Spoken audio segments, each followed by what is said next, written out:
Hey, what's going on everybody? Welcome back to another video. Today I'm going to be talking about the Greasy Strangler. So this was a first time watch for me. This movie's not that old. It came out in 2016, but for some reason or another I never heard of it. And I was just listening to a podcast the other day. I was listening to the Beyond the Void horror podcast, which I've mentioned in other recent videos. I've been listening to that podcast, and the host of the podcast mentioned this movie, and he said it was fun. He said it was, you know, kind of weird. And I looked into it, and I initially looked into it, but then I was just randomly browsing Amazon because I got some like Amazon gift cards from work, and I was like just looking at movies on there. I was gonna like rent something, but then I was like, oh, the Greasy Strangler's free, so I was like, F yeah, like I'm about to watch that soon. So yeah, I had like the day off today, so I watched this last night, and I'm telling you what, I was a big fan of the Greasy Strangler. I had so much fun with this movie. It was absolutely nuts. It was weird. It was zany. It was quirky. It was like gross. It was inappropriate. It was just wild. It was just a wild ride, and that's kind of what I expected. I got like exactly what I expected. Like I was like, this movie's probably gonna be just batshit insane, really weird, really funny, and it was funny and it was a lot of fun. So yeah, overall, I had some fun with this. But yeah, for people who don't know about this movie, like it is really weird, and it's like pretty gross and inappropriate at times. So I don't know. This is like definitely not for everyone, but if you're into, weird B movies, not saying that this is a B movie, it's like higher budget, it's like a newer movie, but like if you're into those type of like weird, crazy, schlocky B movies, you might be into this. But yeah, if you're into just like straight up regular movies, you'll be like, what the F? This is the worst movie ever. But yeah, I was a fan. So the plot focuses on this father and son. You got Big Ronnie is the father, Big Braden. I said Raiden. Big Braden is the son, and they live together. They do these walking disco tours where they just walk around town, and they're like, "Hey, you see that building? That's where so and so wrote the lyrics to this hit song. Hey, see that restaurant? That's where so and so worked before they got big and they got famous." And their whole tour is just total bullshit. But yeah, for some reason or another, like they have like a fat crib, like they have like a really big house, just doing these bullshit walking disco tours. And it's funny that I say that these tours are bullshit because that's the whole thing. Like Big Ronnie throughout the whole movie, like Big Raiden I keep saying Raiden. Big Braden he'll say this too, but Big Ronnie always says, "You're a bullshit artist. You're a bullshit artist." Like he just repeats that over and over and over throughout the whole movie. Like he just always is calling people out. He's like, "You're a bullshit artist, man." Like that's his iconic catchphrase. And it's funny because he calls everyone a bullshit artist, but he's like projecting. He's a bullshit artist. All he does is just walk around and say like, "Yeah, that's where this famous person wrote this song, and that's where this famous person did that." And he's like, "Yeah, dude, I know disco. I was there." It's like you weren't there, man. You weren't doing nothing. Like you're fabricating. You're out here telling tall tales. You're out here telling campfire stories. So it's funny that he's calling everyone a bullshit artist, but he's the biggest bullshit artist. So yeah, there you go. But anyways, Big Ronnie and Big Braden, they do these disco tours. Somehow they must get that guap from doing it because they got a fat crib. And yeah, one day they're doing these disco tours, and this girl Janet, she kind of stays later. Everyone pieces out because they didn't get free drinks, but this girl Janet stays, and she starts crushing on Braden. Her and Braden start getting together. They start dating. They start hooking up. And then Big Ronnie's jealous. He thinks Janet is, fine also. So then basically throughout the rest of the movie, Ronnie is or Big Ronnie, I'm sorry, Big Ronnie. I'm just gonna start calling him Ronnie and Braden because this Big such and such is too hard. Like, what are they, like a rapper or something? I'm I'm Big Ronnie. But anyways, yeah, for the rest of the movie, Big Ronnie is just trying to pipe Braden's girl, and then at the same time, so yeah, also Ronnie, he only eats excessively greasy food.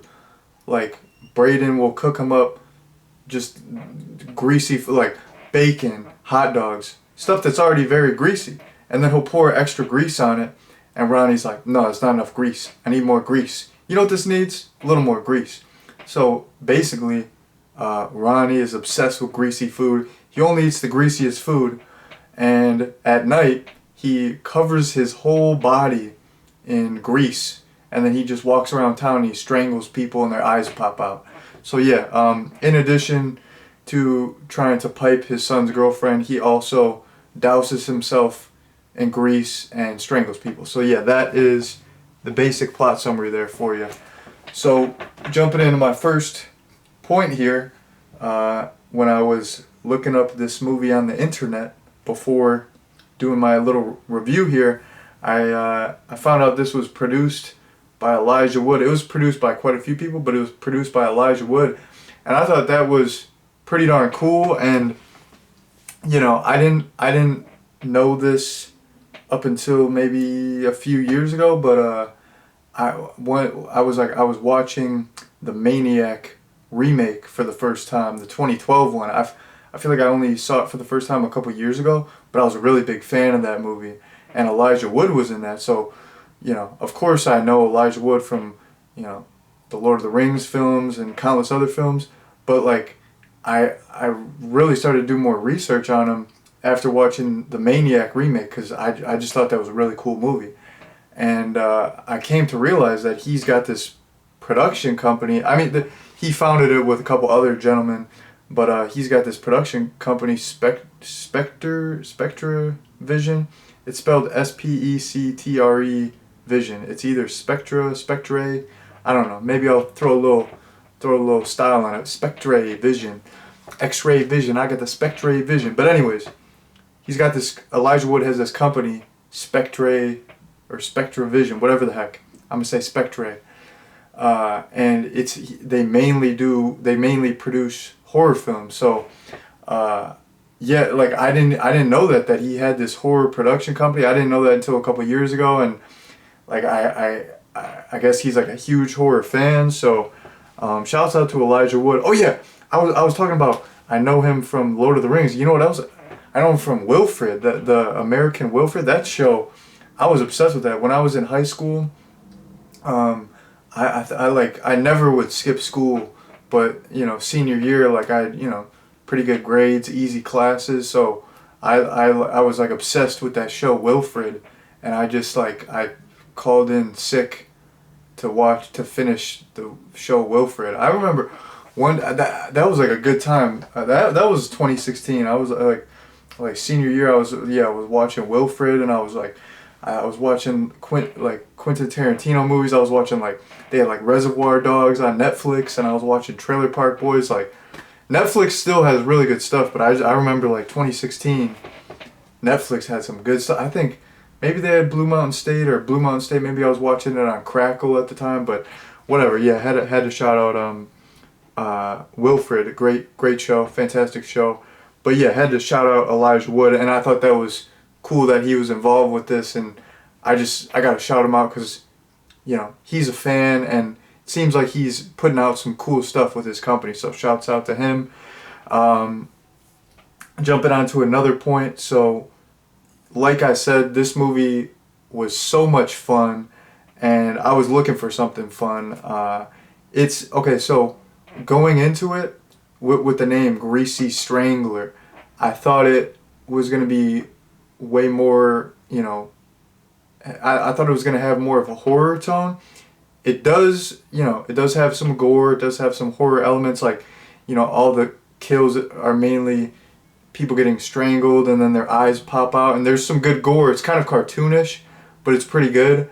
And yeah, even like the Greasy Strangler punches this guy in the face, and the guy's face is like, you know, concave. It's like caved in, and yeah, like there are some horror elements and some kills and some slasher elements, but this movie was way more of a comedy. Like I said, it's a quirky, zany, weird, offbeat comedy, and I was kind of down for that. Like, you know, you would have the Greasy Strangler coming through, killing people throughout the movie, but just all the comedy in this just totally worked for me. And what it kind of reminded me of when I'm talking about like a zany, offbeat comedy, when I was watching it, I kept thinking it reminded me something like it reminded me like Napoleon Dynamite. If Napoleon Dynamite was rated like R or NC-17 and had, you know, a bunch of nudity and sexual themes and, you know, gore and horror elements, like that's the vibe that I got from this. Because, you know, in stuff like Napoleon Dynamite or Nacho Libre, like all of the characters are just, they're so awkward, and there's like not a normal person in that movie. That's how this movie was, where every character was a character. You know what I mean? Like everyone was just so weird, so awkward. Like every interaction was so awkward. Like they were like super like the just the way they taught, like their cadence, their delivery of lines was just, they like, I'm not saying like the actors, but the characters themselves, they were just like these quirky, weird people. And yeah, like the whole movie had this like zany vibe. It just felt like, yeah, like if you had like a super effed up, crazy version of Napoleon Dynamite, like not like in terms of story, but in terms of tone, it was like tonally like Napoleon Dynamite with all like the awkward, weird characters.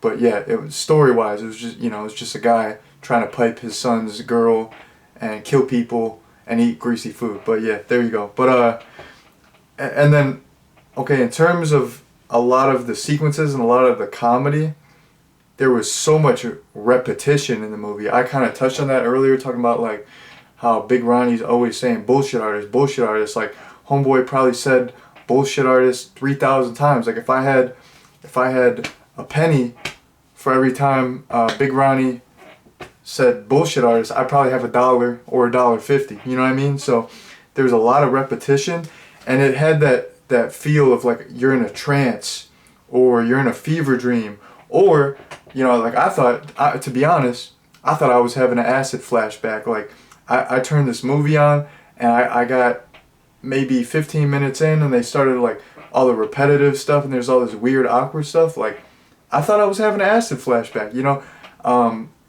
When I was younger, I would dibble dabble, you know, I would take some acid and stuff, and I remember always hearing old wives' tales like, hey, if you take LSD when you're younger, you could have flashbacks years later. And I would just be like freaked out. I'd be like, I'm gonna be 86 years old. I'm gonna be posted up with my wife. We're gonna get back from church. We're gonna have a nice brunch. We're gonna be posted on the couch reading a book, and then I'm just gonna start tripping balls, and I'm gonna start seeing dragons. Not that you really like see dragons off that stuff unless you were like, I don't know, 30 tabs deep or something. But yeah, the point I'm trying to make is I really thought I was having an acid flashback, or I thought I was like dreaming this whole movie up. Like as I was watching, I had to like pinch myself. I'm like, is this real life? Because yeah, just the repetition, it's like so repetitive. It feels like you're like stuck in a loop. It feels like you're like tripping or something. So yeah, early on, there's this whole sequence where the people are asking for free drinks, and then they're like, give us free drinks, and then Big Ronnie's like, no free drinks. And that, I feel like that goes on forever. The like I said, they're repeating bullshit artists so many times. Bullshit artists, bullshit artists, bullshit artists. There's this one sequence where this guy he's like trying to get chips out of a vending machine, and like his other buddies are like, what flavor are the chips? And he keeps saying this like this thing. It's like indiscernible, and they're like, no, but what flavor are they? And they do that back and forth for what feels like 5 minutes, where he says it, he's like porcio porcio. He's this like Indian gentleman with kind of a thick accent. He's like porcio porcio, and they're like, no, but what are the chips made out of? What are the chips made out of? You just keep saying this random phrase. What are the chips made out of?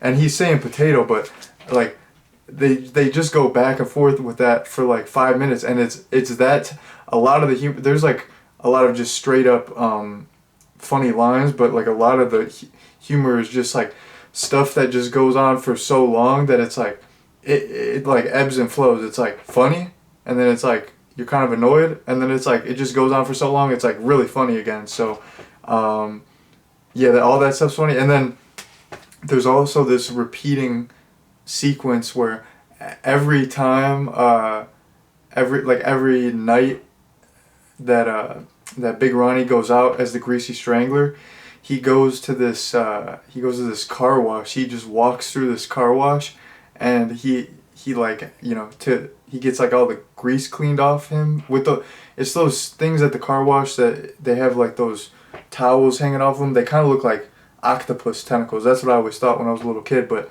he just like goes through that, and it's like really loud, and they'll be like smacking the shit out of him, and then he's like naked, of course, and you see his old man dick. You see a lot of that. That's actually my next point, so I'll wait. I'll save that for last. But yeah, that sequence repeats throughout the movie. Like every time he's done with a night of killing, like it just cuts to him at the car wash getting smacked up by all these by those like towel machines.